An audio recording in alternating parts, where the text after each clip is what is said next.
Hello guys and girls. So today we're going to be creating something called Blackout Poetry.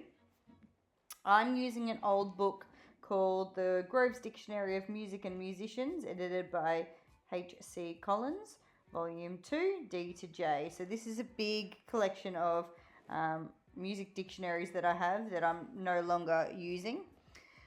And I find one word that sticks out to me, something that I think I can draw with or create a page about. My word I chose was firework because I thought that would look quite good. So I go ahead and start mapping out my fireworks just with grey lead pencil. And as you can see, I've used a black marker to outline my word to make it stand out a little bit more.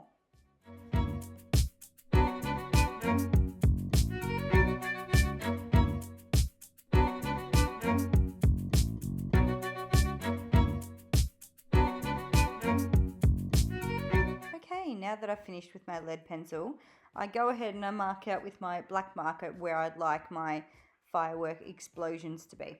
And then I collect my coloured pencils and start adding in those bursts. Now for each burst I use 2 or 3 different shades of the one colour. So I start with a light green for the inside burst, and then I'm going to collect a second colour green, so a darker green, for in between those, just to add a little bit of depth and dimension. Okay, now that I've finished that first one, I'm going to speed up and colour in the remainder of my firework bursts. Remembering for each one I'd like to have 2 or 3 different shades of the one colour. Just adds a little bit of depth to your page.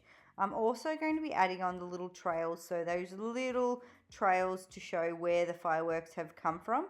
Just adds another dimension to it, because often you watch a firework travel up before it explodes. Now once I'm done with my trails, it's time to collect my black permanent marker. I use my marker and trace over the words. This is to cause the blackout effect. Be sure when you're blacking out you don't go over any of your fireworks. So we want this to look like the night sky. So the black is the background and the colours are to be the fireworks that stand out. Now I'm going to go ahead and speed this up slightly. I've also noticed that I've missed one of the fireworks, so I go ahead and fill that in. Now I've gone back and corrected that other firework burst. I go ahead and continue crossing out my words using the black marker. This just means that it looks like the night sky. So you can see I've left some of the parts that are blank. You're welcome to add in your own little line there to make it look less noticeable. I don't mind either way. However, having the lines consistent does make it look like it stands out a little bit more.